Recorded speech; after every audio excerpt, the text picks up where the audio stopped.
टियों मुंदो जेको निहायत ही ज़रूरी है अॼु जे जुमे जे ख़ुतबे जो, उहो सफ़ा पांखे लॻतो आहे। हिन हफ़्ते जमात अहले हदीस कच्छ जी तरफ़ां भुज शहर में हिकिड़ो प्रोग्राम थियो।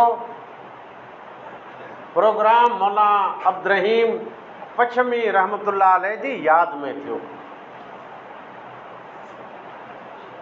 हिन फ़ानी दुनिया मां पछमी रहमतुल्लाह अलैह लाॾाणो कयूं तंहिंखे 70 वर थिया घटि वधि। उनजो नालो रोशन थियो, उनजो नालो चमकियो, उनखे दुआऊं ॾींदड़ वधिया ऐं उनजी सुञाण तारुफ़ तंहिंजो प्रोग्राम थियो। सिर्फ़ु एतिरो ज न बल्कि किताबी शिकिल में पंहिंजे घर ऐं पंहिंजी लाइब्रेरी में मौलाना अब्दुर्रहीम पुॼी आयो। किताबी शिकिल में उनजी सॼी सीरत किताब शिकिल में लिखाइजी वई। मिणी खां पहिरीं खावड़े जे खतरी मां तमामु तक़वा ऐं सलाहियत वारो मियाँ जी मोहम्मद तैयबो उन किताब लिखे मौलाना अब्दुर्रहीम जे बारे में, पर वीचारे हिन जो किताब छापाणो न। ऐं मौलाना अब्दुर्रहीम जी सिर्फ़ु किताब जी छपाई न बल्कि हथ सां क़ुर मजीद जो जेको तर्जुमो कयईं उहो पिणु उते पियो आहे। तंहिंजी कंहिं पुछा न कई, न उहो तर्जुमो छपाणो न उहो किताब छापाणो। मौलवी मोहम्मद तैयब या मियाँ जी मोहम्मद तैयब उहो वीचारो वेंदो रहियो, उनजो हिकु कमु अधूरो रही वियो।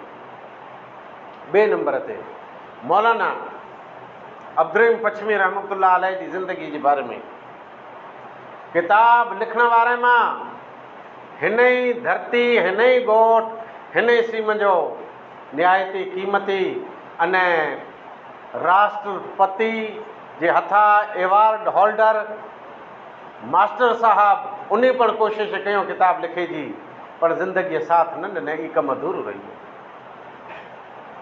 मौलाना अब्दुर्रहीम जो ॾूहित्रो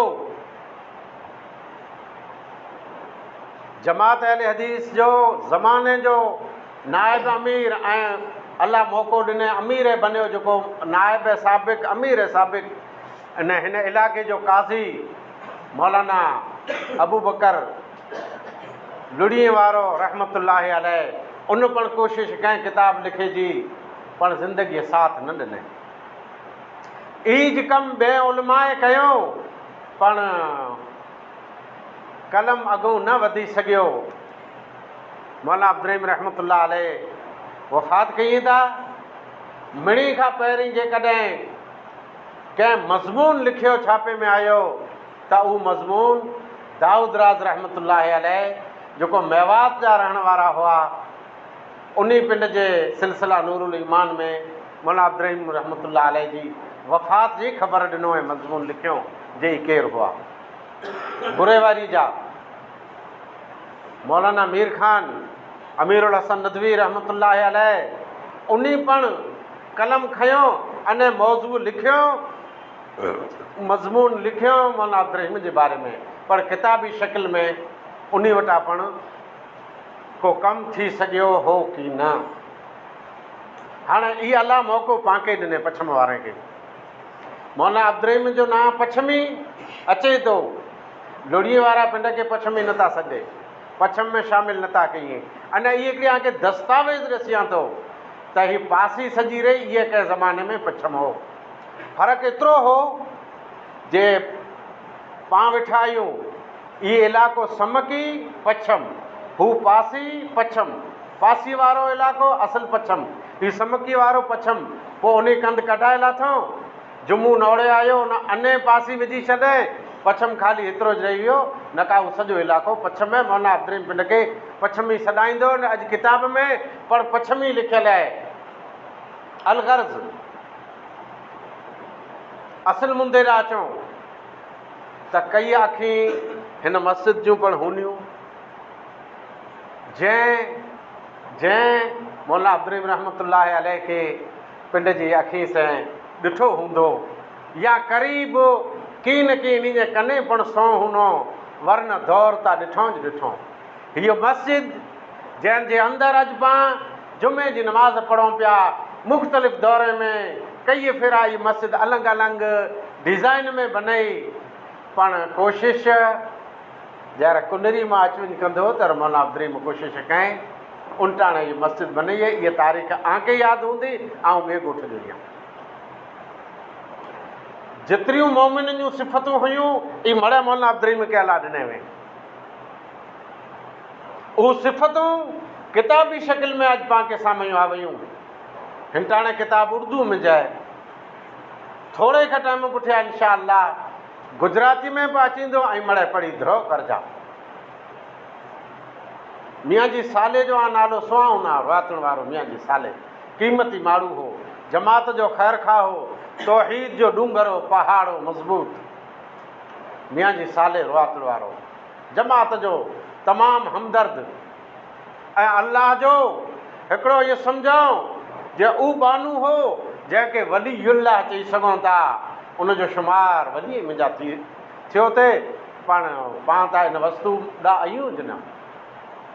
उनजे घराने मां उनजे कुटुंब मां हिकिड़ो होनहार इंसान हर भली ॻाल्हि खे आउं भली चवंदुसि, न बुरी ॻाल्हि खे कॾहिं भली न चवंदुसि। ई मुंहिंजो उसूल आहे। इन जे घराने मां हिकिड़ो सपूत अने होनहार बंदो थिए थो जंहिं ॾींहुं राति महिनत कई अने मौलाना अब्दुल रहमतुल्लाह अलैह जी ज़िंदगी किताबी शकिल में तयारु कई। उनजो नालो हनीफ़ सलफ़ी आहे, मौलाना आहे, आलिम आहे, रुआतड़ जो आहे, समूह आहे, जंहिं सॼी मौलाना अब्दुल जी ज़िंदगी आत्म कथा पूरा कारनामा किताबी शकिल में पाण साम्हूं पेश करे ॾिने। वॾो हिम्मत ऐं बहादुरी जो कमु आहे, वॾी महिनत जो कमु आहे। मौलवी मोहम्मद हनीफ़ खे अल्लाह जज़ाए ख़ैर ॾे। इहा किताब जमात अहले हदीस कच्छ छापाए जमात खे अल्लाह जज़ाए ख़ैर ॾे जंहिं पंहिंजी क़ीमती पूंजी लॻाए करे किताब छपायो। अगरि जे किताब पाण खे पैसे से मिले थो इन जे बावजूदि जमात जो कमु तमामु क़ीमती आहे। हाणे मौलाना अब्दुल जूं सिफ़तूं हिन में चई दुनिया जा मुख़्तलिफ़ इंसान मुख़्तलिफ़ हुनर वारे खे ख़ासो चए। केरु चए साइंसदान ख़ासो आहे, केरु चए डॉक्टर ख़ासो आहे, पोइ जंहिंजो जहिड़ो मतिलबु हुए। केरु कंहिं बिल्डर खे ख़ासो सम्झे थो, केरु उद्योगपतीअ खे ख़ासो सम्झे थो, केरु कतराची खे ख़ासो सम्झे थो। पर अल्लाह ताला क़ुर में जेको ख़ासि इंसान जूं सिफ़तूं ॾसें, मोमिन जूं सिफ़तूं ॾसें, उहे मड़ सिफ़तूं मौलाना अब्दुल में हुयूं। अॼु वटि आहे हिकिड़ी सदी तंहिं मथे ईअं सम्झो जे सवा सदी थी तंहिं जेको पंहिंजा ॾाॾा हुआ, पंहिंजा माइट हुआ, उन वटि तौहीद हुई न, अलाह जी हिकिड़ाई हुई न। पाण काबे खे काबो न ते सम्झासूं, अलाह खे अलाह न ते सम्झासूं, दीन खे दीन न ते सम्झासूं। अलाह जी तौहीद पाण में हुई न। हिते शिरक हो, हिते बिदात, हिते ख़ुराफ़ात, हिते रस्म रिवाज में पाण ॿुॾल हुआसीं। कारण के आंखे हिकिड़ी नई ॻाल्हि चवां थो, इहा अखर आंखे विसरी वई। तक़रीबन 1250 ईस्वी सन मुंहिंजे आमद खे यादि रहंदो इंशा अल्लाह। 1250 ईस्वी सन अहिड़े मौक़े ते पाण यानी समा शेख ज़करिया बाहुद्दीन मुल्तानी तंहिंजे हथ मथे हले मुस्लमान थिया हुआसीं। अने पंहिंजो अक़ीदो उहो जायो पे सदियूं जूं सदियूं पंहिंजो उहो अक़ीदो हो। पण सही अक़ीदो असल अहले सुन्नत वल जमात पीरान पीर शेख अब्दुल कादिर जीलानी रहमतुल्लाह अलैह गुनियत तालिबीन में लिखियो त अहले हदीस असल सही अहले सुन्नत वल जमात आहे। त असल अक़ीदो पाण खे 125 वरे थिया तैर मिलियो। इहो अक़ीदो परियां थी आयो पे पर पाण वाट भुली विया हुआसीं, पासे थी विया हुआसीं। इहो अक़ीदो मौलाना अब्दुल रहमतुल्लाह अलैह जे हथां मिलियो। अने मौलाना अब्दुल खे इहो अक़ीदो उन टाणे मिलियो जंहिं शाह इस्माइल शहीद रहमतुल्लाह अलैह जी किताब तक़वियतुल ईमान पढ़ियो सिमरीअ जी सीम में। जमात हिकिड़ो ऐलान कयो वएं त जुमे जे ख़ुतबे में मौलाना अब्दुल रहमतुल्लाह अलैह जी सीरत बयानु करे में अचे। न का जुमे जे ख़ुतबे जा मौज़ू ॿिया आहे मूंखे साम्हूं जाम हुआ। मोमिन जूं ऊचियूं अने आला सिफ़तूं जेकी क़ुर में अलाह ॾिसे मड़े उन में हुयूं। नौड़े क़ौम जा हो। न जे तारीख़ में केरु मूंखे साम्हूं वेहे त आउं साबित करे ॾियां जे नौड़े समय मां कॾहिं फुटाई किथे फुटाई इहा कंहिंखे सुहिणो हुए त मस्जिद खां ॿाहिरि जॾहिं आके सुहिणो हुए या जॾहिं घुराइणो हुए मूंखे घुराइजा ॾसिया त नौड़े पंहिंजा ॿारिया इस्लामी लेवल ते था रहिया पर परियां नस्ल में पण किथां फुटाए ई पण इतिहास आहे। पहिरीं अचूं था मौलाना अब्दुल रहीम रहमतुल्लाह अलैह मुस्तजाब दावात हुआ। मुस्तजाब दावात एतिरे हथ खणे दुआ मंगे न इहे दुआ क़बूल थी खपे। हाणे पाम जा केरु एतिरे वेठल में मुस्तजाब दावात न आहे। पाण उमेद ई रखूं था त अलाह पंहिंजी दुआ क़बूल कंदो पर मुस्तजाब दावात उहो शख़्स हेॾा हथ खणे दुआ मंगे इन जा हथ पाण वरे न वरे त असल दुआ क़बूल थिए खपे अथवा इन जो असरु चंद ॾींहं पुठियां थियो खपे। इहा मुस्तजाब दावात अने इहा सिफ़त नबीअ जी सिफ़त आहे। मौलाना अब्दुल रहीम रहमतुल्लाह अलैह उहे नबीअ जा वारिस हुआ आलिम हुआ पर अलाह जेको शान नबीअ खे ॾिने हुए मुस्तजाब दावात जी इहे शान अमोक साहबा इकराम खे ॾिने अमोक ॿियनि एक बंदे खे ॾिने उन मां मौलाना अब्दुल रहीम हुआ। को प्रूफ आहे भला ईअं वॾी आऊं ॾियां पियो मुंबर ते आहे प्रूफ। भिटारे जी सिम ऐं जंहिंजा नाला कीन गिनंदुसि टाइम वेंदो रहंदो हिंटाणे हाजी आचार माखी रहियो इन जे ॾाॾे मुंहिंजा इन क़ौम मुंहिंजा अमोक इंसान ॾुख पई माल काए आया उनटाणे मौलाना अब्दुल रहीम रहमतुल्लाह अलैह लुड़ीअ में न हुआ बल्कि लय वारे ते हुआ। लय वारो आके ॾिसणो हुए त सॼे ॻोठ जो नामो निशान न आहे उते मस्जिद अॼु पण मौजूदु आहे। माल उञियल हो पाणी जे नेसे ते अवाड़े ते पुॻो माण्हू रोके छॾियो। क़ौम जा सारा सखर जेको परियां झत आया पे मौलाना अब्दुल रहीम खे राव ॾिनो ऐं अर्ज़ु कयो त रजा घुरी ॾे माल पाणी पीए न मैं इनखे पाणी खपे एतिरे खपे खपे उञ जलाजे न तयार उनखे साम्हूं ॿ ऑप्शन रखे चओ त आउं चिठी करे ॾियां इन जे नां ते इहा खे माल पाणी पीआरणु ॾिए न आंजी जे मर्ज़ी हुए त आउं अर्ज़ु कयां थो अलाह खे मींहुं वसाए न हिन ॾे पाणी जाम करे ॾे पोइ इन जा ई मोहताज न थियो त हू राज़ी थिया त अलाह खे अर्ज़ु कर त सॼो एरियो पाणीअ से भरे छॾे। उन बंदे हथ आसमान जी तरफ़ कयईं। अञा टाइम जिजो कीन गुज़रियो हो न जिल एरिया पाणीअ से भरिजी विया दुआ तुरत क़बूल थी। इनखे चवाइजे थो मुस्तजाब दावात। अञा प्रूफ तव्हांखे ॾियां मींहुं निमाज़ में जित दुआ घुरियो जिन वरे घुरियो मींहुं निमाज़ लाइ मींहुं वठो आहे जाम मींहुं वठो आहे बाक़ी आहे ॻूणी था भरिए न भरिए ई खेड़ूतनि जो बाग़ आहे पर मींहुं वठो।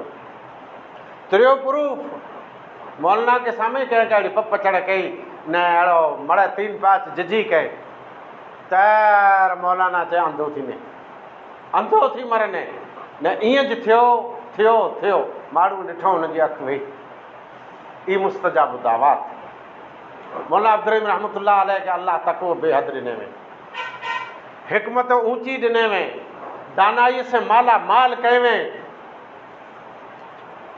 मिसालनि जे ज़रिए क़ौम खे सम्झाईंदो हो।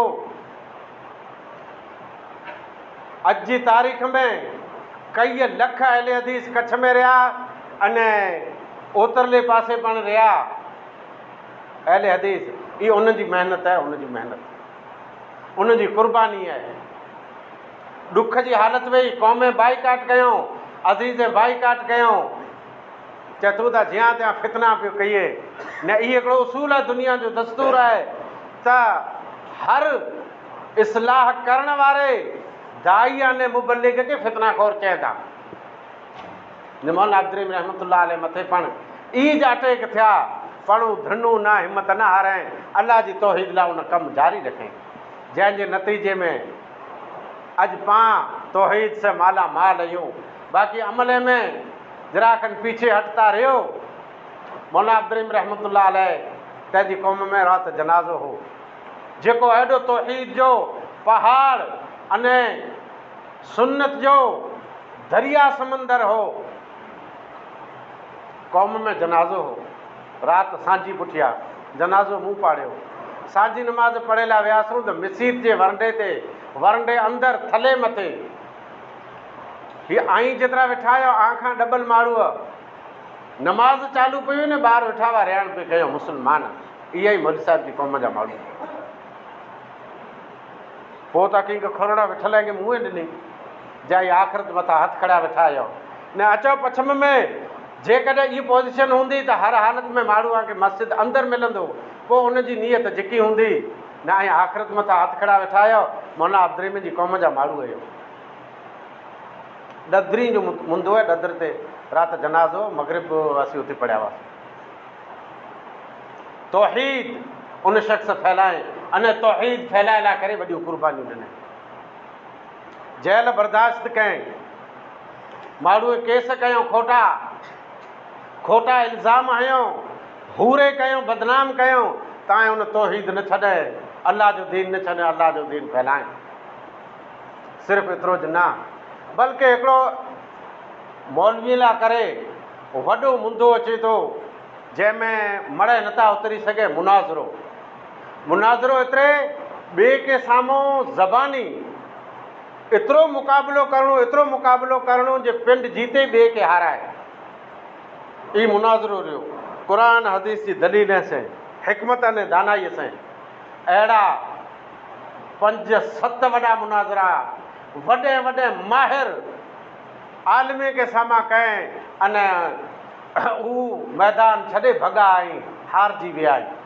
हिन मैदान न ई छॾे, बदीन जी आड़ ते लुआरी में हज पढ़ाइण ते हियां उथियो आहे ककरता, लुड़ीअ मां उथियो, क़ौम साथ ॾिने, उते वञी उन जो हज बंदि कयईं त हज त मके मदीने में थिए थो। अलगर्ज़ 70 वर थिया अमोक माण्हूअ मंबर ते ख़ुतबे में यादि कयूं थे, पण थोरे थोरे ॾींहुं दिन ब दिन ॾींहुं ब ॾींहुं उनजो नां अहिड़ो विसारे के ओॾो आयो हो, विसरियो की न हो त अलाह जज़ा ख़ैर ॾे मौला हनीफ़ खे रोअतण वारे खे जंहिं वॾी हिमत जो कमु कयो आहे, किताब पेश कयो, हाणे नवे सरवरी उनजो नाम रोशन थिए न, ना अहिड़े माण्हुनि जो रोशन कयो पण खपे जंहिंजी महिनत से तौहीद मिली आहे, शिरक मां पाण निकिरिया आहियूं। तौहीद जन्नत जी ज़ामिन आहे, हल जज़ाउल एहसान इल्लल एहसान, एहसान जे बदिले एहसान, तौहीद जे बदिले जन्नत। अल्लाह ताला मौला अब्दुर्रहीम रहमतुल्लाह अलैह के करवट करवट जन्नत नसीब फरमाए, आमीन या रब्बल आलमीन। अच्छा लगा हो तो वीडियो को लाइक करिएगा और चैनल को सब्सक्राइब करिएगा। तो इंशाल्लाह फिर मुलाकात होगी, दुआ में याद रखिएगा। अस्सलामु अलैकुम व रहमतुल्लाह।